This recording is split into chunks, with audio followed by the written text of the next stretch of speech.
Regional identity is becoming a problem in post-neoliberal society. The neoliberal establishment is too busy trying to snuff out national identity, but they are quite aware that regional identity, or pride in one state or city, is a way to stop ethno-nationalism. This sounds ironic. Wouldn't nationalists take pride in everything America has to offer? The first way to kill nationalism is to create a fictional identity that delineates itself from racial or national identity, and regional identity falls into this.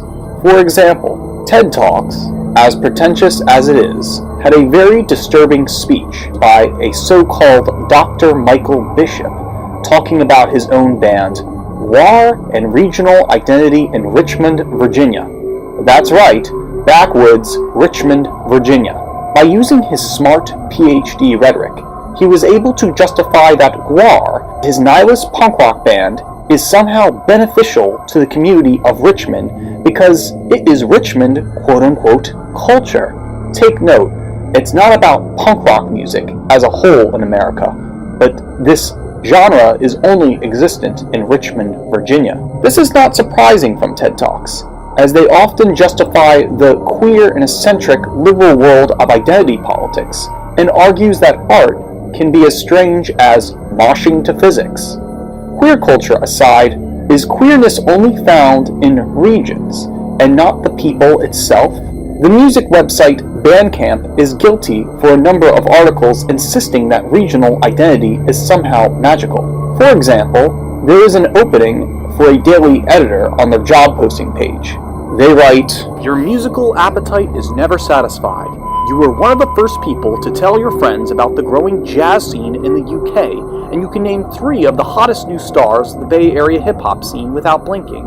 You disappear down internet wormholes when you leave there's a vital drum and bass theme in Thailand, or a growing screamo scene in Brazil. You discover the work of chiptune artists you never heard of before, and within an hour, you own their entire discography. Most of all, you are driven to tell the kinds of stories you know readers of Bandcamp Daily will love." Now, by searching the Bandcamp blog, you will also come across regional genres all across the USA, from the Twin Cities to Chattanooga and Whitefish, Montana. Why does it matter then? Who cares? Do people really have spiritual pride in the Twin Cities?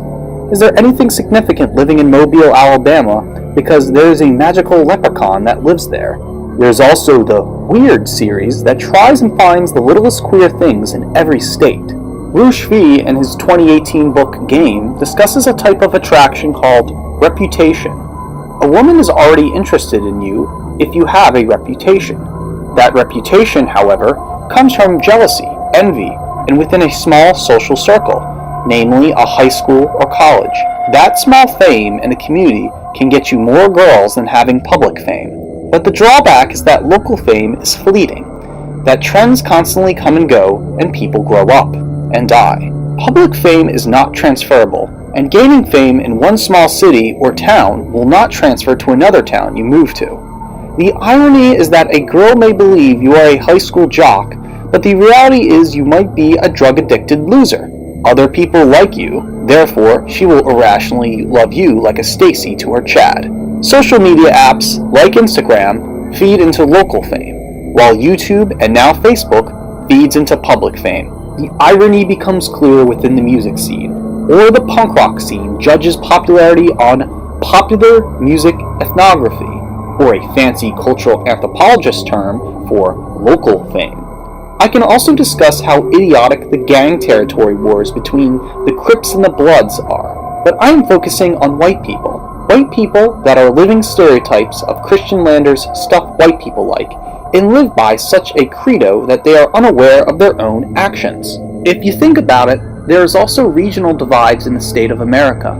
I exist in the Mid-Atlantic, but there is also 5 other regions where people exist. And not too long ago, there was a divide between America, between the North and the South. The Civil War might have died down, but regional hostility exists now within capitalism, only to divide and conquer. The anxiety of California separating through CalExit, or even the state of Texas, is quite possible. It's as if the American people forgot about the Benjamin Franklin cartoon Join or Die of 1754, that states were becoming hostile towards one another, and that only uniting as a people could they strive forward. A devastation will happen in a cyberpunk future if regional identity is advocated. Instead of a nation, we will have a cyberpunk village of useless nationalism, divided by cities then of people. Oddly enough, the most hardcore, meta-modernist ethno-nationalists want this to happen.